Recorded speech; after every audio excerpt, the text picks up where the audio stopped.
Payman. Thank you, Acting Deputy President. I want to start with something very simple. Imagine a young Australian, maybe someone from your suburb, someone your kids went to school with, someone you work with, signing up to serve in the ADF.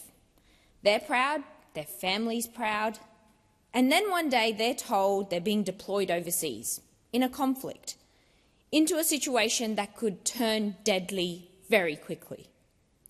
And their family is left wondering, who made that decision? Was it debated? Did anyone actually vote on this? Because right now the answer is no.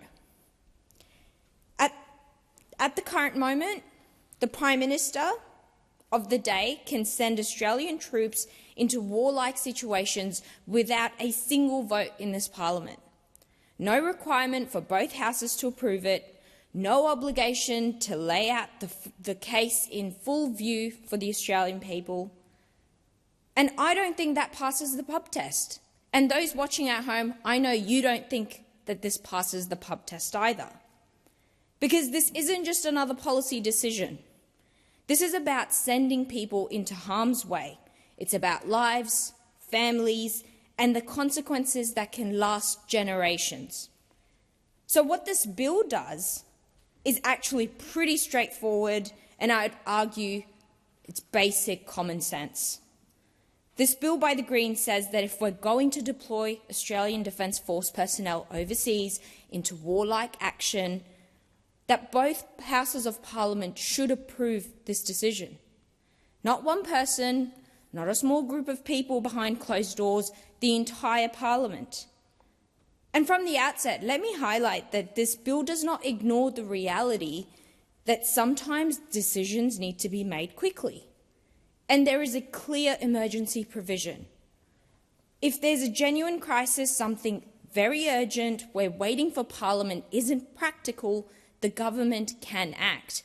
The Prime Minister can make that decision. But it must then explain itself. Within 24 hours, the decision and the reasons for it must be made public. Within 2 days, detailed information has to be provided to Parliament.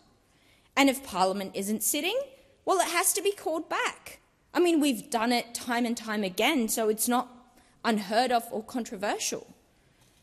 The bill also makes it very crystal clear what information must be provided, like the legal basis for the deployment, where our troops are being sent, how many are involved, how long it's expected to last, and why is it necessary.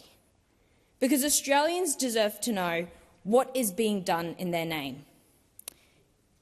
It also doesn't just lump everything together with the vagueness that we see from the government at times. Routine, non-warlike deployments, training exercises, diplomatic roles, attachments to allied forces, those aren't caught up in this. This is specifically about situations that could lead to hostilities, situations where lives are on the line.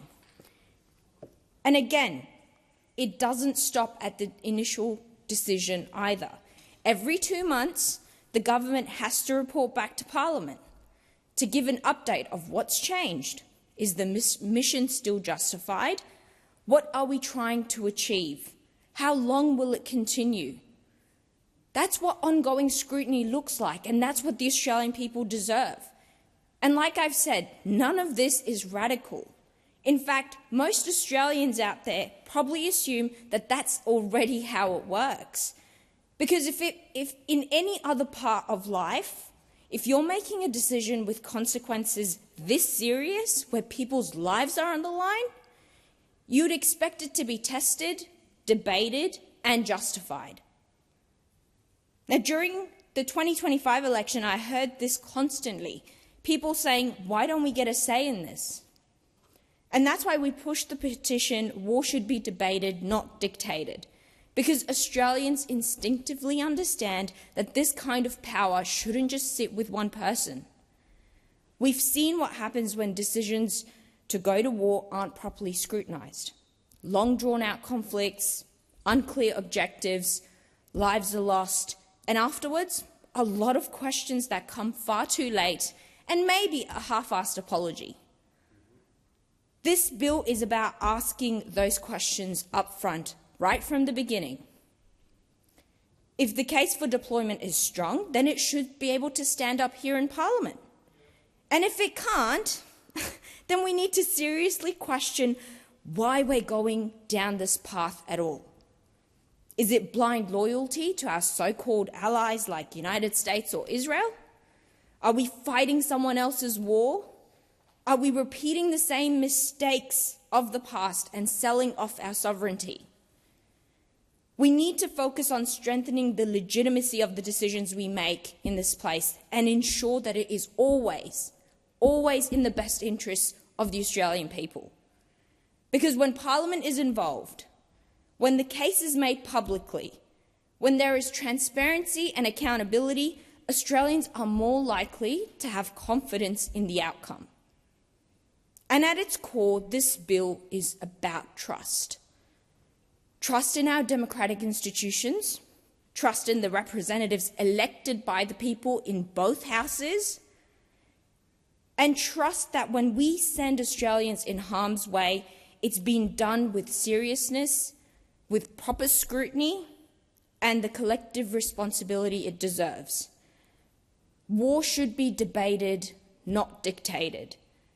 And I commend the Greens for putting this bill up, which is a practical, measured and common sense step towards making this a reality, because Australians deserve better.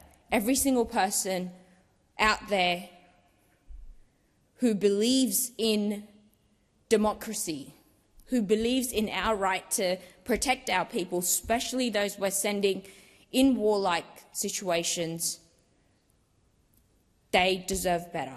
Thank you.